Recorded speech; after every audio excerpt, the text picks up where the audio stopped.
আসসালামু আলাইকুম। Welcome to spread happiness with Shraboni. কেমন কাটছে আপনাদের শীতকাল?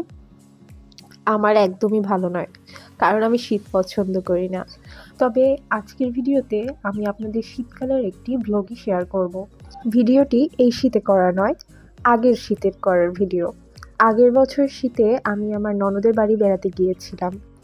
ননদের বাড়ি আমি আগেও ৩-৪ বার গিয়েছি, তবে শীতকালে এই প্রথম। ঘুম দিয়ে উঠে বাইরে তাকিয়ে দেখি বাইরে এত শিউলি ফুল ফুটেছে, আর সেগুলো নিচে এত সুন্দর করে ছড়িয়ে পড়েছে যে নিজেকে আর সামলাতে পারিনি, গিয়ে সাথে সাথে ছবি তুলে ফেলেছি। আসলেই গ্রামীণ সৌন্দর্য এত সুন্দর, তা চোখে না দেখলে বোঝা যায় না। আমার ননদের স্বামী বিদেশ থাকে, আর সেই সুবাদেই এই ঘর দেখুন কত সুন্দর ডিজাইন করে তৈরি করা হয়েছে।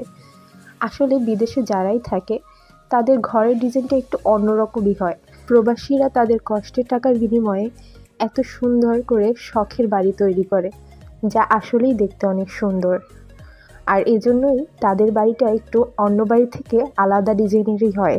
তো যাই হোক, সারাদিন অনেক মজা করে ঘোরাঘুরি করে বিভিন্ন রকম খাওয়া দাওয়া করে রাতে আমরা বারবিকিউ পার্টি করেছিলাম। আমার হাজবেন্ড, দেওর, ননদের ছেলে মেয়ে সবাই মিলে তাদের ছাদে বসে এই পার্টিটা করেছিলাম। আমার মেয়ে সাফিয়া ও তো আরও বেশি মজা পেয়েছে, দেখুন আপনারা ভিডিওতে দেখলেই বুঝবেন।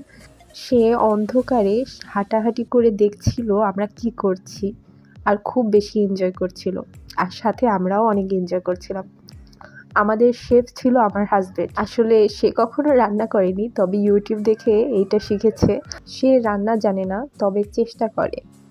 আর সত্যি বলতে কি, তার রান্না একটু মজাই হয়, কিভাবে হয় আল্লাহ জানে।